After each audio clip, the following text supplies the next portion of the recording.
ప్రధాన డిమాండ్ ఈరోజు ఈ ధర్నాను నిర్వహించడం జరుగుతుంది. ఈ సందర్భంగా గౌరవ ముఖ్యమంత్రి రేవంత్ రెడ్డి గారికి మేము చెప్పేది ఏంటంటే, మరి గతంలో మార్చిలో కూడా మీకు కలవడం జరిగింది. అదేవిధంగా అనేక విజ్ఞాపన పత్రాలు కూడా యూఎస్పీసీ ఆధ్వర్యంలో ఇవ్వడం జరిగింది. నేటి వరకు కూడా వాటిని పరిష్కరించకపోవడంతో మరి ఉపాధ్యాయులు అసంతృప్తి ఉన్నటువంటి నేపథ్యంలో ఈ ధర్నా నిర్వహించడం జరుగుతుంది. కాబట్టి మరి మీరు గౌరవ ముఖ్యమంత్రి గారు మరి మేనిఫెస్టోలో మీరు ఇచ్చినటువంటి హామీలను అమలు చేయాలని మాత్రమే మేము అడుగుతున్నాం. ఎందుకంటే మీరు ఇచ్చినటువంటి మేనిఫెస్టోలో సిపిఎస్ రద్దు చేసి పాత పెన్షన్ విధానాన్ని అమలు పరుస్తామని చెప్పి మీ మేనిఫెస్టోలో పెట్టిరు.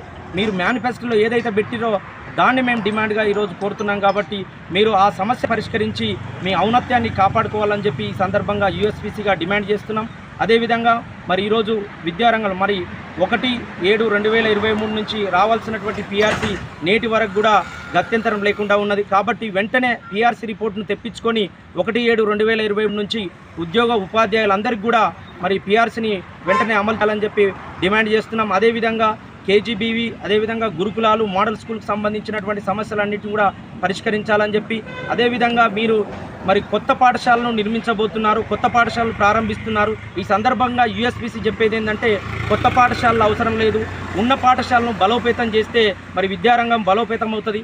ప్రభుత్వాలు మారినప్పుడల్లా కొత్త పాఠశాలలు పెట్టడం వల్ల అనేక గందరగోళానికి ఏర్పడుతుంది. ఎందుకంటే తక్కువ మంది చదువుతున్నటువంటి పాఠశాలలో ఎక్కువ నిధులు కేటాయించడం, ఎక్కువ మంది చదువుతున్నటువంటి జిల్లా పరిషత్ గవర్నమెంట్ పాఠశాలకు తక్కువ నిధులు కేటాయించడం ద్వారా మరి ఈరోజు ప్రజల్లో వివక్షత అదేవిధంగా వైరుధ్యాలు ఏర్పడే అవకాశం ఉంటుంది. కాబట్టి మీరందరూ కూడా మరి ప్రభుత్వం వచ్చిన వెంటనే ప్రజాపాలన కొనసాగుతుందని చెప్పారు. మీ ప్రజాపాలన కొనసాగాలంటే విద్యలో అంతరాలు పోవాలని చెప్పి ఈ సందర్భంగా డిమాండ్ చేస్తూ యూఎస్పీసీ ఏదైతే ప్రకటించిందో మరి 31 డిమాండ్లను వెంటనే పరిష్కరించాలని చెప్పి, అదేవిధంగా మరి యూఎస్పీసీ డిమాండ్ ప్రకారం మరి అన్ని క్యాడర్లో ప్రమోషన్ను కూడా మీరు షెడ్యూల్ ప్రకటించారు. ఈ సందర్భంగా మీ హర్షం వ్యక్తం చేస్తూ మరి రావాల్సినటువంటి 31 డిమాండ్లు కూడా అన్నిటిని కూడా పరిష్కరించి ఉపాధ్యాయుల అసంతృప్తిని తగ్గించాలని చెప్పి, లేని పక్షంలో మరి ఈ నెల 23వ తేదీన రాష్ట్ర కేంద్రంలో మహాధర్నాను యూఎస్పీసీ చేపట్టబోతుందని చెప్పి ఈ సందర్భంగా తెలియజేస్తున్నాం. కాబట్టి గౌరవ ముఖ్యమంత్రి గారు జోక్యం చేసుకుని ఈ సమస్యను పరిష్కరించాలని చెప్పి